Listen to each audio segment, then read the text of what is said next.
Bismillahirrahmanirrahim. Minggu lepas kita baca tentang peristiwa peperangan Hunain. Peristiwa peperangan Hunain yang hebat ini diabadikan oleh Allah dengan ayat Al-Quran yang diwahyukan. Dalam surah At-Taubah ayat 25 hingga 27. Iaitu firman Allah Ta'ala, laqad natarakumullahu fi mawatin katsirah wa yawma hunainin id a'jabatkum kathratukum falam tughni ankum syai'a wa dhaqat 'alaykumul ardu bima rahubat thumma wallaytum mudbirin thumma anzarallahu sakinatahu 'ala rasulihi wa 'alal mu'minin wa anzala junudan lam taruha wa 'azzaba alladhina kafaru wa dhalika jazaa'ul kafirin thumma yatubu Allahu min ba'di dhalika 'ala man yasha' wallahu ghafurur rahim. Maksudnya sesungguhnya Allah telah menolong kamu dalam medan peperangan yang banyak. Dan pada hari peperangan Hunain ketika kamu dijangkiti penyakit ujub, kagum diri sendiri oleh banyaknya jumlah bilangan bala tentera kamu, maka ia tidak boleh mendatangkan apa-apa faedah kepada kamu di medan perang itu, sehingga rasa sempit bumi yang luas itu kepada kamu. Kemudian kamu berpaling undur melarikan diri. Kemudian Allah menurunkan semangat ketenangan ke atas Rasulnya sallallahu alaihi wasallam dan ke atas orang-orang yang beriman, dan Allah menurunkan bala tentera yang tidak dapat kamu melihatnya, serta ia menyeksa orang-orang yang kafir, dan demikian itulah balasan bagi orang-orang yang kafir. Kemudian Allah menerima taubat orang-orang yang ia kehendaki, memberi hidayah memeluk Islam sesudah itu, dan Allah Maha Pengampun lagi Maha Penyayang. Kita dah baca minggu lepas bila Nabi setelah berjaya membebaskan Mekah, ramai yang masuk Islam. Ketika masuk Mekah, jumlah bala tentera Islam 10,000. Campur dengan baru masuk Islam yang mu'alaf, termasuk yang ikut tumpang sama yang bukan Islam, yang semangat kabilah Quraisy dan Mekah, jumlahnya 12,000. Mereka keluar menuju ke lembah Hunain bila mendapat maklumat kabilah Saqif dan Hawazin bersedia untuk menyerang mereka. Dengan jumlah yang ramai, datang perasaan ujub. Ujub ni perbincangan ulama tasawuf, iaitulah sifat yang keji yang ada dalam diri manusia, kagum dengan diri sendiri, syok sendiri. Dalam bahasa kita ni syok sendiri. Rasanya aku baik, rasa aku kuat, aku ni orang yang saleh. Itu ujub, sifat yang buruk menjadi sifat yang haram. Perbincangan ilmu tasawuf. Allah Ta'ala mendedahkan kalangan mereka yang terlibat dalam perang Hunain ini, ramai yang datang dengan semangat ujub ada dalam diri mereka, sehingga ada yang menganggap mereka tak mungkin dikalahkan. Lan nughlaba ba'dal yaum, kita tak akan dikalahkan lagi selepas ini. Nabi sangat risau bila ramai yang bercakap begini. Lalu Allah mengajar mereka, mendidik mereka, diserang oleh musuh. Peristiwa Hunain mengajar umat Islam di sepanjang zaman, bukan sahaja mereka yang hadir perang Hunain. Apabila mereka dikepung oleh tentera Saqif dan Hawazin, yang berlindung di balik celah batu-batu bukit, menyerang dengan hujan panas, menyebabkan lari bertempiaran, terkejut, tergamam. Hingga beberapa orang saja dengan Nabi SAW. Nabi tak lari. Nabi seorang Rasul yang gagah berani. Dan sahabat-sahabat yang setia, ketua-ketua keluarga yang dekat, termasuk keluarga yang dekat dengan Nabi, tak lari walaupun dihujani panas. Kemudian berlaku mukjizat yang kita baca minggu lepas. Pertolongan Allah dengan tentera yang tak dapat dilihat. Bila Nabi turun daripada baralnya, keledainya, memegang pasir yang diambil dari tanah, dicampur, dan debu-debu yang halus ni mencari mata pemanah yang ramai itu, menyebabkan berhenti memanah. Lalu dipanggil mereka yang lari itu datang semula, dan datang melakukan serangan balas dan dapat diselamatkan. Kita baca dah minggu lepas. Namun peristiwa ini mengajar umat Islam. Allah Ta'ala turunkan wahyu untuk dibaca oleh umat Islam sehingga hari kiamat. Peristiwa Hunain mengajar umat Islam di sepanjang zaman supaya sentiasa bertawakal kepada Allah. Setelah berisra dengan sebab musabab yang zahir daripada manusia. Ini masuk dalam qada dan qadar. Menandakan kuasa Allah. Manusia tak ada kuasa. Manusia boleh berusaha dan berikhtiar saja. Mesti bertawakal kepada Allah. Sifat tawakal ni wajib. Pada prinsipnya, ciri yang terdapat pada Hunain sama dengan peperangan Uhud. Yang berbeza ialah cara dan pendekatan yang salah. Uhud juga orang Islam mengalami pukulan. Cuma pendekatan berbeza. Peristiwa Uhud kerana terpengaruh dengan harta rampasan yang berselerok ditinggalkan musuh di awal pertempuran, sehingga tidak mematuhi arahan Rasulullah SAW supaya jangan meninggalkan bukit yang dikawal oleh pasukan pemanah. Itu perang Uhud yang kita baca dulu. Tinggal bukit yang diperintah supaya dikawal. Tak ikut arahan Nabi jadi pemimpin. Itu perang Uhud. Adapun peristiwa Hunain berpunca daripada bermegah dengan jumlah yang ramai, sehingga merasakan jumlah itu sudah cukup memberi kemenangan. Sikap yang begitu cukup menyentuh perasaan Rasulullah SAW apabila mendengar percakapan yang menegaskan tidak boleh kalah kerana jumlah tentera kita sudah ramai. Ini cakap besar.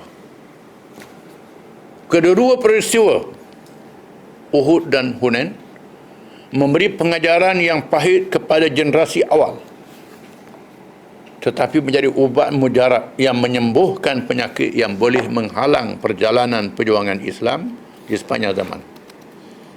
Akhirnya Allah memaafkan semua yang terlibat. Kepada ahli Uhud, Allah Ta'ala berfirman, "Wallahu dhu fadlin 'alal mu'minin."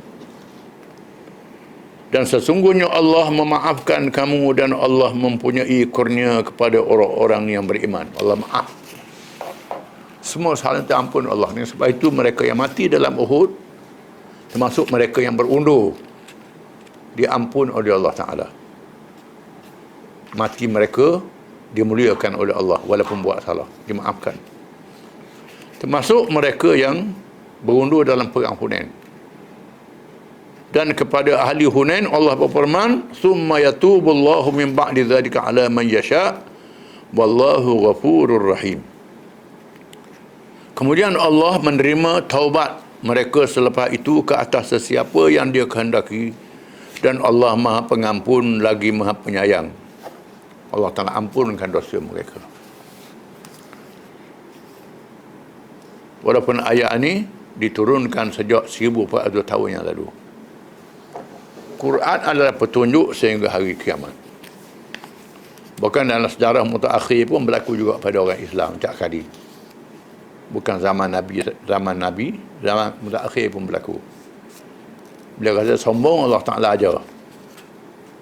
Firman Allah Ta'ala, in yansurkumullah fala ghaliba lakum wa in yakhdhulkum faman dhal ladzi yansurukum min ba'dih wa 'ala Allahi falyatawakkalul mu'minun. Jika Allah menolong kamu, tak ada siapa yang boleh mengalahkan kamu. Kalau Allah mengecewakan kamu, siapa lagi yang nak tolong kamu selain pada Allah? Oleh kerana itu bertawakal kepada Allah. Dan sebab itu Allah Ta'ala berfirman pada orang Islam, wa'iddu lahum mastata'tum min quwwah. Dan bersedialah kamu dengan kekuatan sekadar kemampuan kamu. Orang Islam mesti menyediakan kekuatan sekadar kemampuan dengan hati yang ikhlas. Kalau ikhlas, menyediakan kekuatan, ketenteraan negara orang Islam mengikut kemampuan, walaupun senjata musuh lebih hebat, lebih kuat. Setelah ikhlas itu ada, semangat dengan ikhlas, taktik strategi yang baik dilakukan, pertolongan Allah boleh mengalahkan musuh yang lebih besar. Ini banyak dalam sejarah Islam. Dalam peperangan moden pernah berlaku di Mesir tahun 67. Bila Mesir dan negeri Arab mengumpulkan senjata-senjata yang banyak, dapat bantuan dari Blok Timur masa itu, tahun 67. Sehingga ada pemimpin yang bercakap nak humam Israel dan Laut Mediterranean. Dalam masa seminggu, 2 minggu boleh kalah Israel. Cakap besar. Perang 67. Dia abad yang lalu. Akhirnya Mesir dan negeri Arab diserang, kalah teruk dalam peperangan itu. Kekalahan tahun 67 berlaku pada Mesir, Jordan, Syria.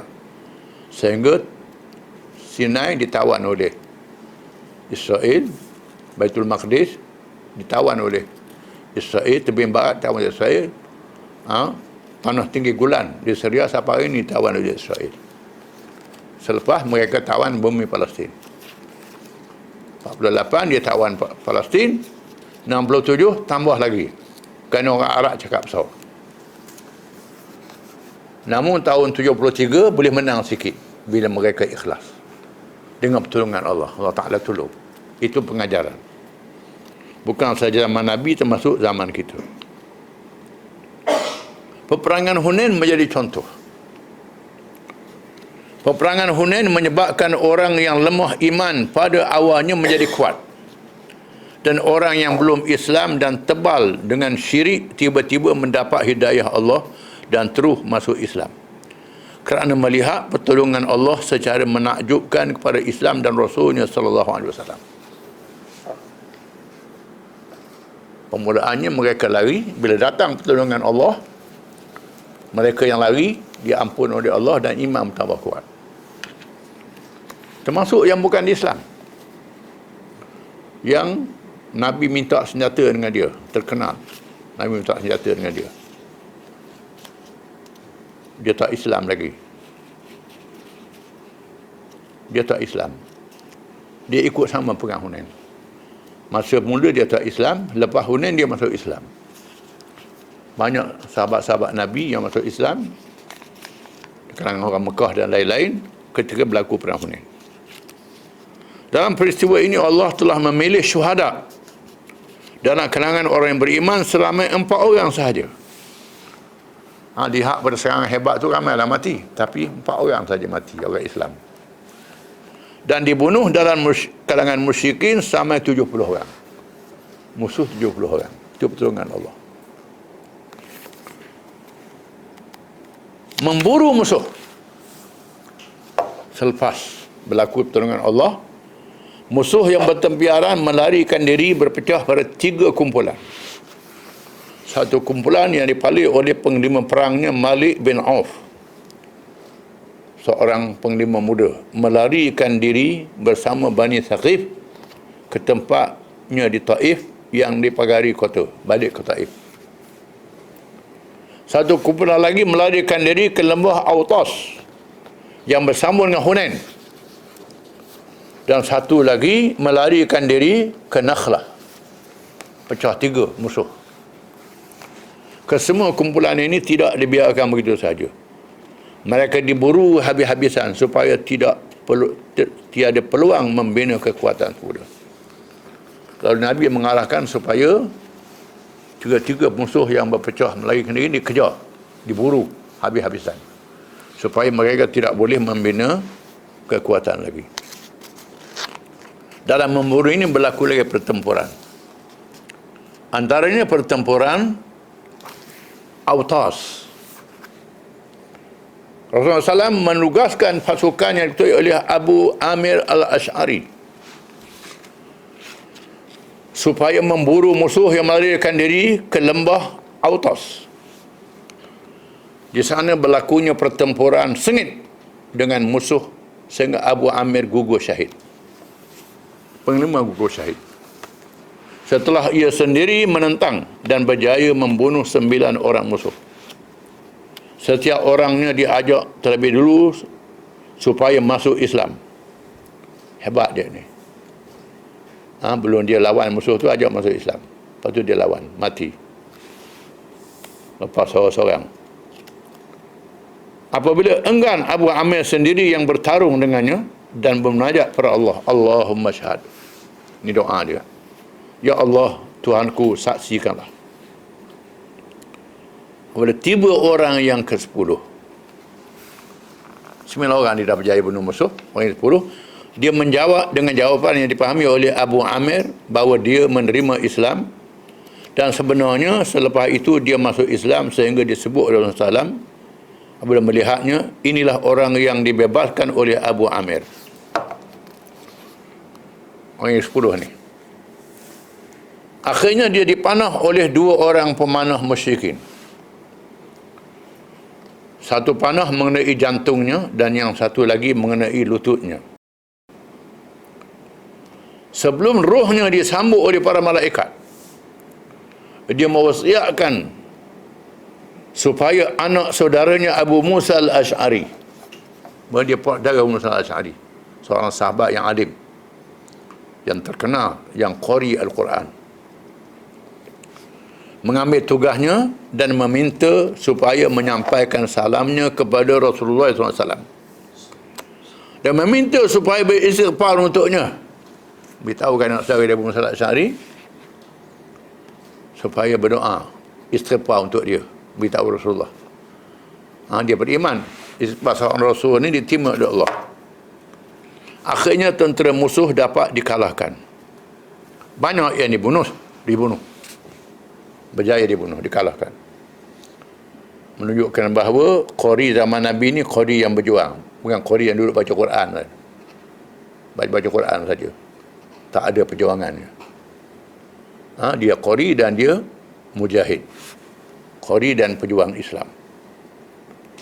Banyak yang dibunuh, ditawan dan mendapat ghanimah yang banyak, seperti juga di Hunain. Setengah ulama di antaranya Qadi Iyad memasukkan peperangan ini bersama perang Hunain kerana Autas bersambung dengan Hunain. Apabila Abu Musa radhiyallahu anhu menyampaikan salam bapa saudaranya kepada Abu Amir yang gugur syahid, Rasulullah SAW terus mengambil wudu. Ini cerita ni hebat. Abu Musa cerita pak saudara dia Amir minta tolong Rasulullah istighfar untuk Rasulullah ambil wudu, menadah tangan sehingga kelihatan putih ketiaknya. Angkat tangan tinggi, nampak putih bawah ketiak. Kesungguhan berdoa. Doanya, Allahumma ja'alhu min a'la ummati fil jannah. Wa fi riwayatin, Allahumma ja'alhu yawmal qiyamah fawqa kathirin min khalqika minan nas.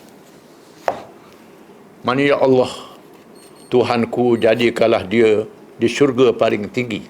Nabi doa untuk dia. Mengikut riwayat yang lain, ya Allah Tuhanku, jadikanlah dia di hari kiamat nanti mengatasi kebanyakan makhluk dalam kalangan manusia. Minta Tuhan jadikan dia ni tinggi pada orang lain dalam syurga.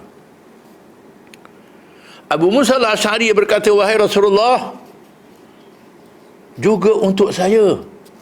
Musa pun tumpang. Dia dengar Rasulullah doa begitu. Dengar doa seorang Rasul ni, dia berkenan. Kemudian Rasulullah terus doa ke saya juga. Rasulullah SAW menyambung doa. Allahumma ighfir li Abdillah bin Qis dhanbahu wa adkhilhu yawmal qiyamati mudkhalan karima. Ya Allah, ya Tuhanku, ampunilah Abdullah bin Qis Abu Musa al-Asy'ari akan dosanya dan masukkan dia pada hari kiamat nanti di tempat yang mulia. Hadis Abu Musa ni masuk syurga. Musa al-Asy'ari ialah seorang ulama yang alim tentang Quran, tentang hukum syarak, tentang pentadbiran. Zaman Nabi memegang jawatan, zaman Abu Bakar pegang jawatan, zaman Sayyidina Umar pun pegang jawatan di Iraq. Zaman Osman pegang jawatan. Zaman Sayyidina Ali lantik jadi wakil untuk tahkim yang terkenal. Sayyidina Ali berperang Siffin yang terkenal, Abu Musa dilantik menjadi hakim. Kata cerita dalam kitab, Abu Musa ni bodohnya tipu dia amal bi'ah. Cerita tu tak betul. Takkanlah orang Nabi doa ni orang bodoh. Cerita itu tak betul, salah. Kita akan baca dalam kisah perang Siffin. Abu Musa ni seorang sahabat yang wara'. Masa berlaku perang Sayyidina Ali dengan Siti Aisyah, Zubair dan Talha, perang fitnah yang melanda umat Islam, perang saudara, dia tak mahu terlibat. Dia mahu supaya orang Islam berdamai. Dan masa Sayyidina Ali perang dengan Muawiyah pun, dia mahu orang Islam berdamai. Bila nak berdamai, lantik wakil. Sayyidina Ali lantik dia jadi wakil. Sayyidina Ali ikhlas melantik wakil. Sudah tentulah dia percaya pada Abu Musa al-Asy'ari dan dia meteraikan perjanjian damai yang terkenal. Bukan kena tipu, tidak. Cerita tipu tu bohong. Dia sebut dalam kitab, kononnya amal bi'ah ni tipu Abu Musa supaya Abu Musa pecat Sayyidina Ali. Amal bi'ah tak pecat Sayyidina Ali dipecat, Muawiyah jadi khalifah. Itu tak betul, salah. Itu salah. Cerita tu riwayatnya tidak sahih. Walaupun banyak dalam kitab. Banyak dalam kitab. Termasuk karangan As-Suyuti, karangan At-Tabari, karangan imam-imam yang banyak. Dia masukkan cerita-cerita ni. Tapi dia masuk semua imam-imam ni. Cerita yang dhaif dia masuk, yang tak betul, yang betul pun dia masuk. Jadi bila baca, jangan baca satu saja. Riwayat yang mengatakan bahawa Abu Musa ditipu oleh amal bi'ah itu riwayat yang direka-reka. Abu Musa seorang sahabat yang mendapat sanjungan didoa oleh Nabi dan peristiwa Hunain. Orang Nabi doa ni, doa Nabi dia makbulkan. Sudah tentulah seorang berilmu. Dan Nabi iktiraf dia ni seorang sahabat yang alim. Khulafa' Rasyidin iktiraf seorang sahabat yang alim. Tiba-tiba tulis dalam kitab, bodoh, kena tipu. Itu tak kena, tak betul. Jadi kisah tu kita kena tolak. Akan diterang bila sampai bab dia, insya-Allah. Wallahu a'lam.